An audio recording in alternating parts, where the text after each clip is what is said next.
What's up, guys? This is the RedhawkDirector and welcome to the first review of 002. This one is going to be of 3 songs, as every review from here should be, except for in some weird cases like the end of albums.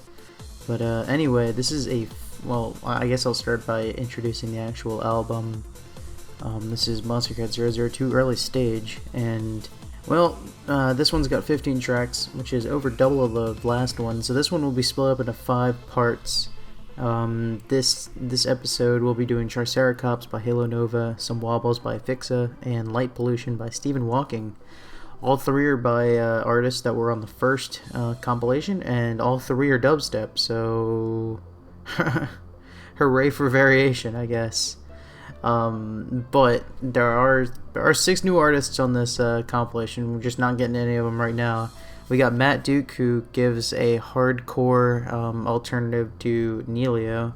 Noise Storm, who kind of does a lot of different stuff. Early on, he mostly does dubstep, drumstep, electro, that kind of stuff. We get Eminence, who's our first real trance artist on the label. Obsidia, who definitely makes the hardest dubstep as of this point. Two Thirds, who adds another D&B artist besides Faint. And Project 46, the label's first dedicated house producer, so that's pretty cool. And this is a good album for introductions, because I really like, I guess I'll say I really like 4 of these 6 no, I guess you could say 5. Just one of them doesn't get going early. we'll get to that. But yeah, so let's move on to the first song here.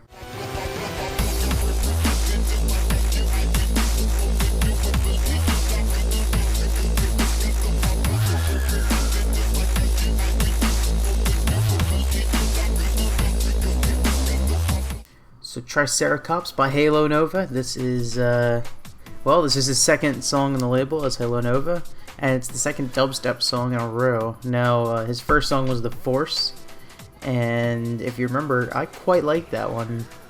After critically analyzing it, there's a lot going on. It varies the drop, and it does cool things with chiptune, so we'll see if that's what Halo Nova continues to do with this one. Before we do that, we'll start explaining names. The name of this one is Triceratops, which is definitely one of the more interesting ones on the label. Now, I originally thought the song was called Triceratops. I just didn't read it. I'm sure there's a lot of people who are the same way.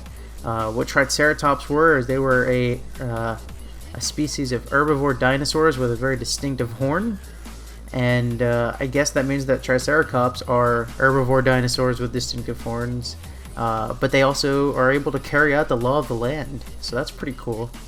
Anyway, this song has a pretty funky intro. It's got this cool chiptune melody that you're going to hear a lot during the non-drop portions of this song.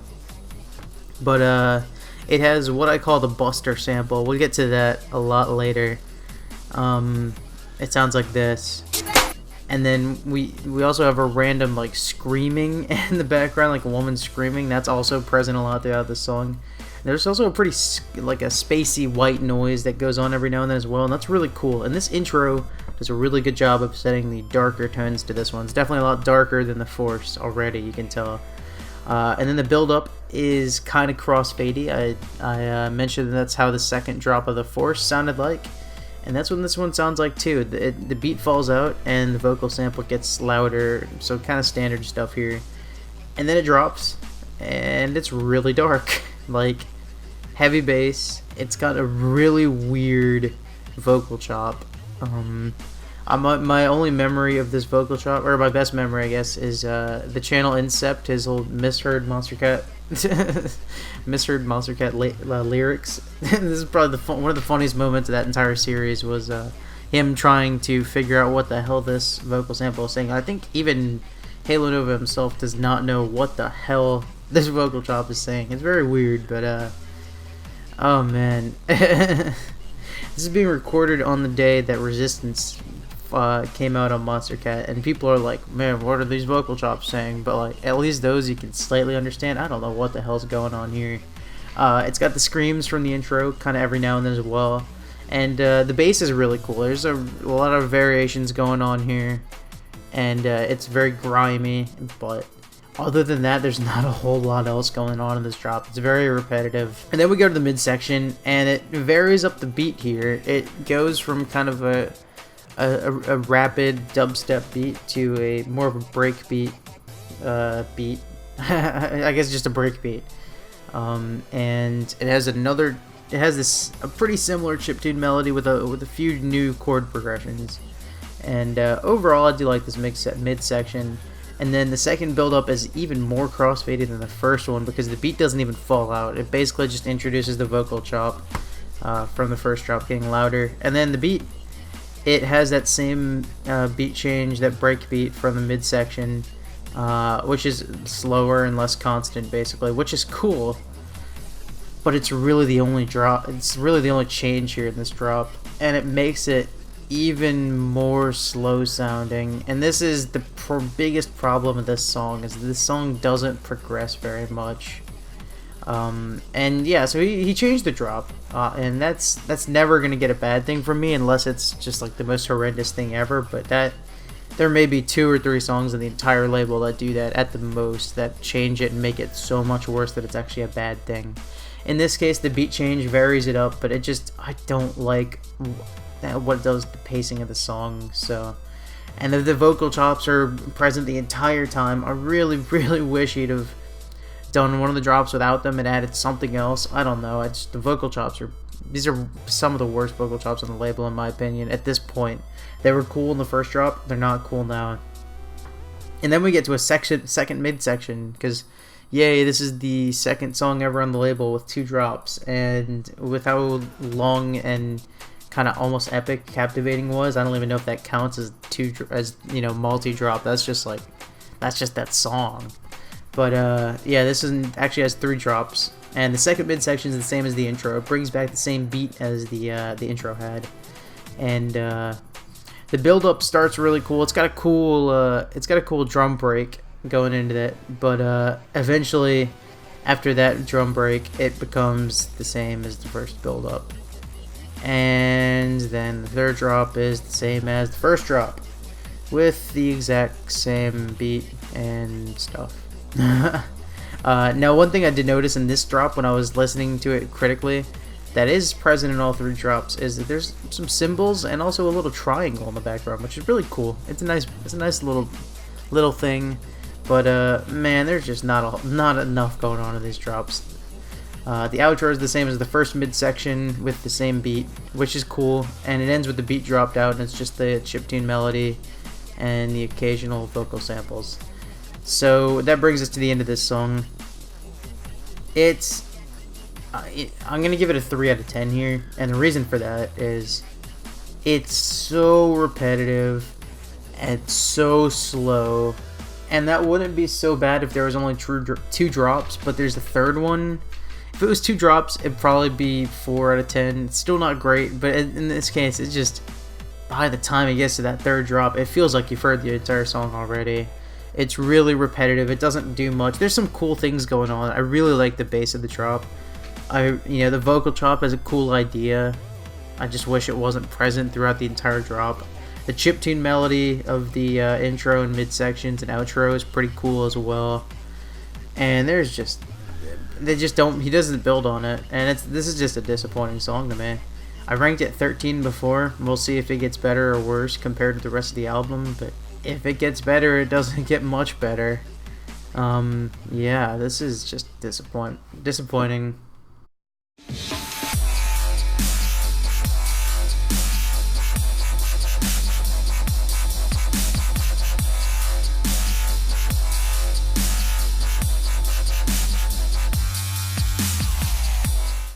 Alright, on to the second song of the episode, the middle song, and it's Ephixa second song on the label. Now, if you remember, I was kind of a fan of Ephixa first song, Dubstep Killed Rock and Roll. It did a lot of cool things, it did some bad things, but overall, I thought it was a pretty good song. This is another dubstep song, and it would later be included on the Some Wobbles EP alongside the Noise Storm remix of the same song. If you want to see a remix of that, go check out MC Reviews. Pete did that one. He reviewed it, the 2-track EP, as he's going to do with all EPs eventually. But he's already done that one, and it's pretty good. I definitely agree with a lot of his points on the Noise Storm remix, but I will not be covering that one here because it was not included on the main channel. So, anyway, The name of the song is Some Wobbles. Wobbles are side-to-side bass movements commonly used in dubstep songs, also known as wobs.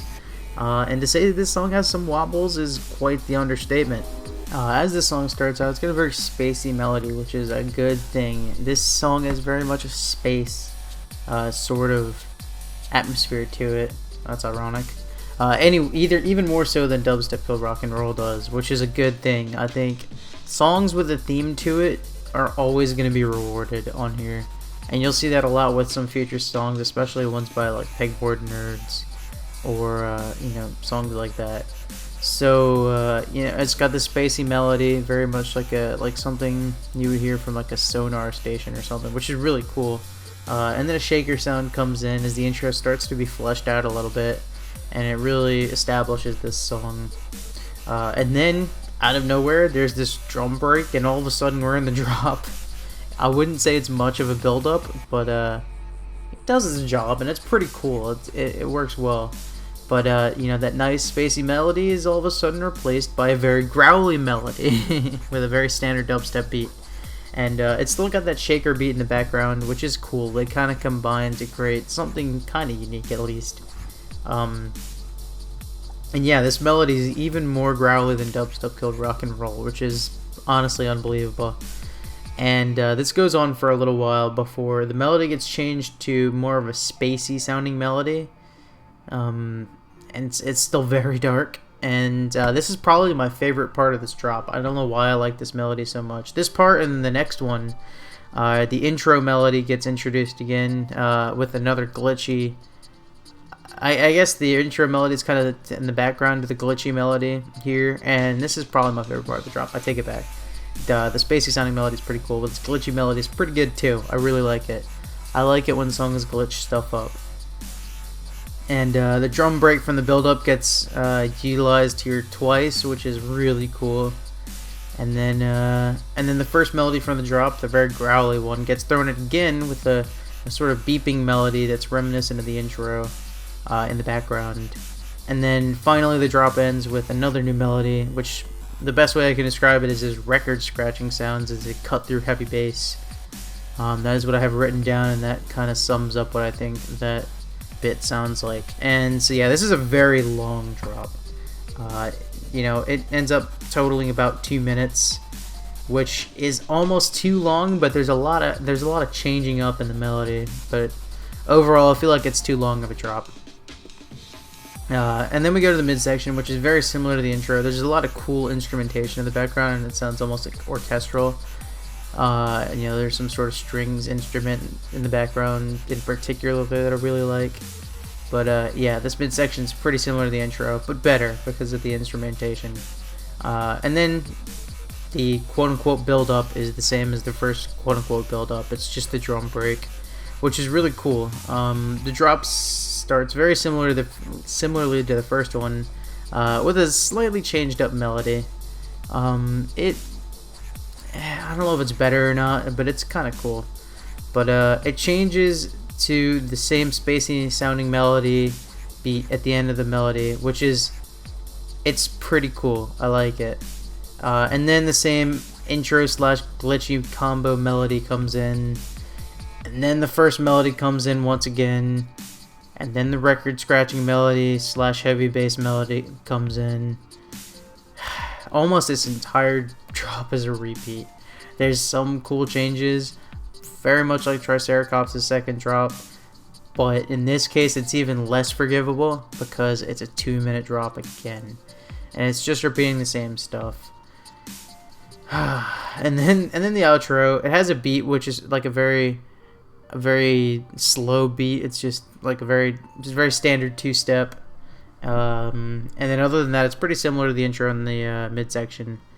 So and that is the run through of Some Wobbles. It's very similar to Triceratops in a number of ways. The biggest one being the fact that besides the fact that it's really dark, which is a good thing, I like a lot about both songs. But just like in Triceratops, in this one, everything in the drop is kind of repetitive once, and then it repeats in the second drop, which just makes it way worse. And then in this case, it's also, you know, this song is also 5 minutes long, and there's no reason for it to be 5 minutes long. If Ephixa did a better job of sort of shortening some of the parts of the drops, or hell, not even in the first one, just the second one, that would go a long way to making this song feel a lot more progressive. But it feels like everything lasts for too long, and the cool things that are going on here are not utilized well. As you can see in my previous ranking, I didn't like it before. I think there's some cool stuff going on, but I still kind of have the same feelings on this one as I did before. I'm gonna rank it a 4 out of 10. I think it's slightly worse than Dubstep Code Rock and Roll. There's very better parts about this, and I can see that Ephixa is improving his sound just based off of the progression from Dubstep Code Rock and Roll to Some Wobbles.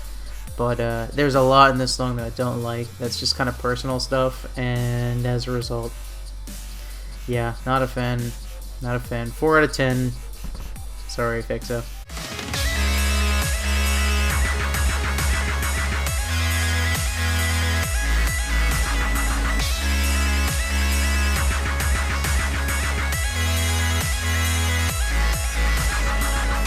On to the third and final song, Light Pollution by Stephen Walking. It's Stephen Walking's second song on the label and his second dubstep song. But much like his first one, Still Walking, this one takes a lot of influence from another genre, which we'll get to at some point. If you remember, I did not like Still Walking that much. I didn't think it was bad, but just not the best. And, well, it's time to see if this one improves upon it, but first let's get to the name. The name is Light Pollution, which is a really cool name because it's always been one of those fascinating things to me, light pollution in general. And what light pollution is it's excessive light caused by urbanization that becomes very obstructive at night, as it it causes a lot of sleeplessness. It's bad for human health, and it's also very damaging to ecosystems around it. So it's one of those things that doesn't seem bad until you see what it causes, and then it's like, okay, that makes sense. This is pretty shitty. And yeah, light pollution is one of those. It's definitely a negative byproduct of urbanization, and well, I'm a geography guy, a human geography guy, so that's going to be pretty interesting to me. Anyway, the actual song. There's some pretty cool drums here as the melody starts off in this intro, and really there's not a whole ton going on in the intro. It's a nice quick start to the song, but other than that, it's not amazing. It doesn't really set a specific theme or anything. And then the build up, it's kind of whatever as to what is actually the build up, but in my opinion it's when the quick dubstep beat comes in, as like instead of just like the standard two-step. There's a synthy harmony used here, and it's okay, but it's a little bit repetitive, but it definitely does change up the melody, which is a good thing. And then the standard drum progression, the getting quicker thing, that indicates the drop here. And the drop melody is pretty cool to start out. It goes from melodic synths to dark, early Stephen Walking-esque sounds, which kind of fits the name, actually. It's, it goes from very light to very dark very quickly. And the coolest bit of the drop, in my opinion, comes after the first 4 bars. For 2 bars, the beat goes out, and there's some cool drum breaks used here. And it really does switch up the melody, which is awesome. I really like this. This is definitely the best part of the drop. And then after that, the original drop melody gets reintroduced. There's not a whole ton going on from here until the end of the drop. After a little bit, the pattern does get switched up before the melodic synths finish up the drop by itself, dropping the darkness, I guess. I don't know. And then after the drop, it's kind of a standard drop. It goes into a midsection here. It's pretty similar to the intro, or at least it starts similarly to the intro, except for the melody changing up a little bit. But then it actually turns out to be electro house, which is really cool because this is another dubstep song by him that's not the standard 140 BPM. This one's at 136, which is not as low as Still Walking was, but it's still definitely slightly slower than dubstep, which means an electro house. This is about as fast as electro house will ever be, but changing the genre is definitely a weird thing to do in these early Monstercat songs because it's not done very often. But other than Captivating is really the first time it's happened, if you don't count the Divorce, which I personally don't anymore. And I like it. Even if it's a little bit repetitive, the change-ups to the melody are cool. The change-up in the beat definitely progresses things. and you know, it's interesting, I think. And then it builds up pretty similarly to the first. The first build up, I guess. It's just the standard dubstep beat. It's the standard, you know, chord progressions and all that. And then it drops. And then, as BuzzFeed would say, what happens here you would not believe. This was seriously jarring the first time I listened to it. It was that out of nowhere, and basically it starts with the main melody, and then where the dark sounds would come in, they're replaced by very jarring arcade-like sounds. That's the best way I can describe it. It's crazy. It sounds like, well, not like anything I've ever heard in any other Stephen Hawking song, that's for sure. And after these sounds, the melody is distorted in pitch a little bit, and everything's different, like the Buster song. And then the beat drops out at the same time as the first drop, and these first 4 bars are incredible. Best part of the song, no doubt. Very glitchy. I'm always gonna be a fan of that, and completely out of nowhere. I love it. And then as the beat comes back in, it goes back to being kind of similar to the first drop, but it's okay. The damage, in a good way, has been done. The redemption, I guess. The outro here is very repetitive corruption of the intro melody, but that's okay. This is definitely the worst part of the song, but again, it changes things up, and I'm never going to be a big fan of, or I'm never not going to be a fan of that. So, this song, I thought it was going to be a very mediocre Stephen Hawking song, because, spoilers, a lot of early Stephen Hawking songs are very mediocre, including Still Walking, in my opinion. We'll come across a couple more before we get out of his like early dubstep phase. But then the second drop came and just redeemed the hell out of this song. It's very much like The Force, you know. Early drop is kind of dark with some cool things going on. Intro and mid sections are cool, and then the second drop blows your socks off. And another thing that I really like is that the song is exactly 3 minutes and 1 second long, and that's amazing. I love when songs can be short and still do enough, and in this case it does enough. Not repetitive at any point in the song other than the very end. And then I guess you think it's in the midsection as well, but that's not repetitive compared to the rest of the song. So this is a pretty high 6 out of 10 for me. It's definitely an improvement on Still Walking, and it makes me think Stephen Hawking's future with this label could be really, really interesting. Which, spoilers, it ends up being. For good, for better and for worse. As you can see, yeah, I thought this song was mediocre compared to the album, but something tells me it'll be ranked a little bit higher than 7th at the end. So yeah, I hope you guys enjoyed those 3 songs. Just a little side note, everyone will be 3 songs from now on, and there won't really be a standard release date for these. They're not going to be weekly or anything like that. Hopefully they'll be semi-weekly. But it kind of depends on the motivation that I have to do these. So yeah, this one was 1 very good song and 2 very mediocre to bad songs. Next week we have Rock the House by Matt Duke, Blow Explode by Arion, and Obsession by Neelio. Oh yes, I think I just said next week. Next episode we have those 3 songs, which, spoilers, originally I really disliked 2 of them, and we'll see if I do any more. But well, it's gonna be an early Monstercat episode in which we don't talk about dubstep at all, so I guess I'm a fan of that. Hope you guys enjoyed this, and this has been RedhawkDirector, so you guys want to see you guys next.